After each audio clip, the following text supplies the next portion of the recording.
Discipline আর motivation.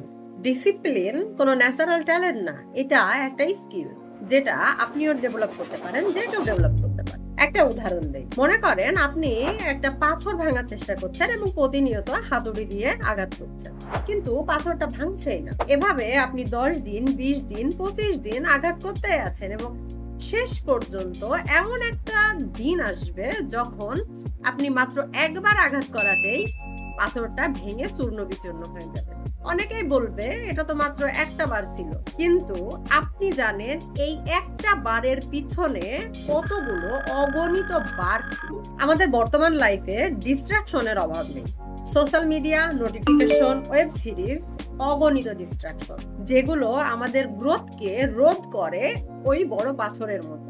তবে আপনি যদি সেলফ ডেভেলপমেন্ট সম্পর্কে বোঝেন, তাহলে ওই ডিস্ট্রাকশন গুলো ওই পাথরের মতোই ভেঙে চূর্ণ বিচূর্ণ হয়ে যাবে।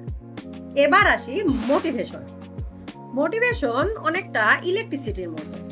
ইলেকট্রিসিটি থাকলে ঘরে লাইট জ্বলবে, ফ্যান চলবে, বাট ইলেকট্রিসিটি না থাকলে লাইট, ফ্যান কিছুই চলবে না। কিন্তু ডিসিপ্লিন হলো ইনভার্টারের মতো। আপনি মোটিভেটেড থাকেন বা না থাকেন, আপনি যদি ডিসিপ্লিন হন তাহলে এটা চলতেই থাকবে। ডিসিপ্লিন আপনার মুড খারাপ বা ভালোর উপরে ডিপেন্ড করে না। আপনি যদি একজন ডিসিপ্লিন মানুষ হন, তাহলে আপনার যদি সকালে ওঠার দরকার হয় তাহলে আপনি অবশ্যই উঠবেন, আপনার যদি পড়াশোনার দরকার হয় তাহলে আপনি অবশ্যই করবেন, এবং আপনার যদি জিমে যাওয়ার দরকার হয় তাহলে আপনি অবশ্যই জিমে যাবেন। মূলত মোটিভেশন হচ্ছে একটা শর্ট টার্ম বেনিফিট দিতে পারে, আর ডিসিপ্লিন হচ্ছে একটা লং টার্ম বেনিফিট দিতে পারে।